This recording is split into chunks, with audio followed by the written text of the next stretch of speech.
All right, welcome to the A2 summary side, Converse of the Pythagorean Theorem. So we've got some notes. We'll go through them. It says, 1, the first step is verifying that a triangle's right triangles to name the three sides. We've talked about that before. The hypotenuse is always the biggest number. Outside of that, your other ones are your legs, and whether you make the A leg big or small, it really doesn't mean a lot to me. In German, that's macht nichts, which means nothing. But like I said, it can happen before. So down here, we've got the example. We know the Pythagorean theorem says a squared plus b squared equals c squared. So using the converse, if you replace the a, b, and c with actual numbers, if it's a right triangle, it should come up true. If it's not a right triangle, it'll come up false. You can also go the hard way of adding that all together. I don't necessarily go that way because we've got the calculators. Let's use them. So let's try a couple. It says, find the length of each hypotenuse. Well, this is just Pythagorean theorem. Even though it's on this side,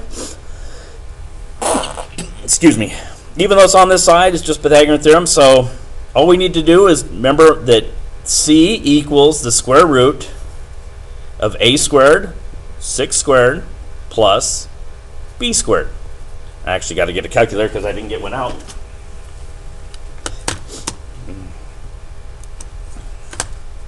All right, so square root of 6 squared plus 8 squared, and I hit enter and I get 10. So the length of that hypotenuse is 10 inches. I got to include the inches there because I get the spare points. I'm like that. So let's look at this one. Again, a squared plus b squared equals c squared, or once I convert that out, c is the square root of a squared, 9 squared, plus b squared, 12 squared. Oh, back to my calculator. Square root, 9 squared, plus 12 squared. I hit enter, and I get 15. And I add the millimeters because I want to be cool. Whoops, 2 M's because I want to be cool. About this time, we should draw something. So let's draw something. Let's draw a little froggy face. It's got a little tuba. Got a big smile because he's a happy frog. He's been eating flies. There's a froggy face. All right. So there's our froggy face. All right. So I'm going to move this out of the way, and we're going to look at these next problems. So it says, first, fill in the length of the hypotenuse in each problem, then determine the sides of the right triangle. So first thing, figure out the hypotenuse. It's the biggest number. 1, 2, 3. The biggest number is 3. We go into our calculators because we know that a squared plus b squared equals c squared. So 1 squared plus 2 squared equals 3 squared. And survey says that's not true. That's false. That's a false. So number 4.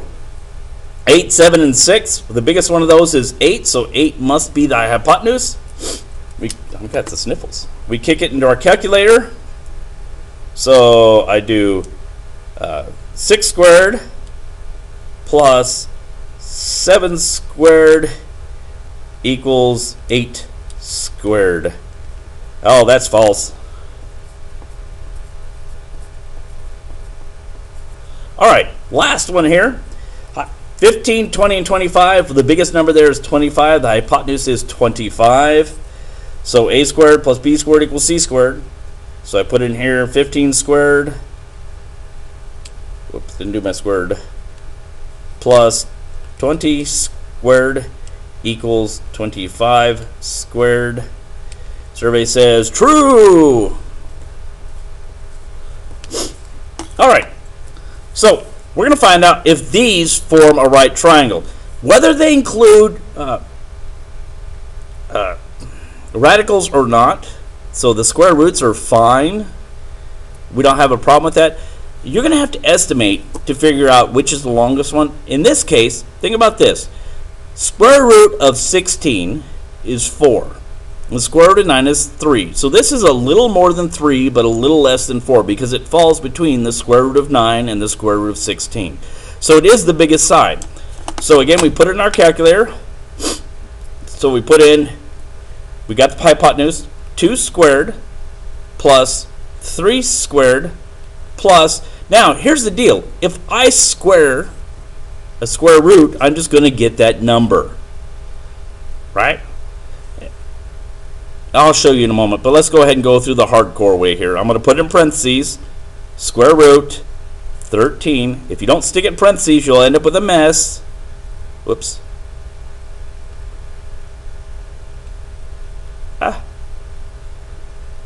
Now I square that, and that is 20.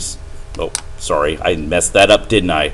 So 2 squared plus 3 squared, and I didn't hit equals before, equals, we got to stick in parentheses, square root of 13, come out of my parentheses, squared. That is true.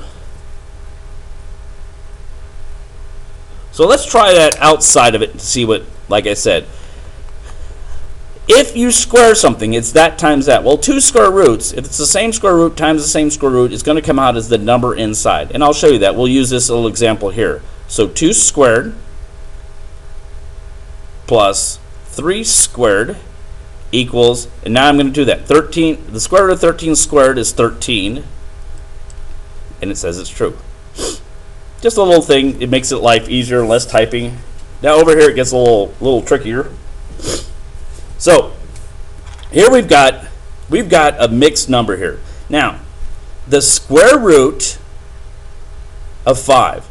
You could type it in the calculator and figure out, in fact, yeah, why not? Let's type it in the calculator, and just so we don't have to estimate because you don't need that skill. Look at that, it's 2.2. So 3, and now I'll just times 3 because this is 3 times the square root of 5.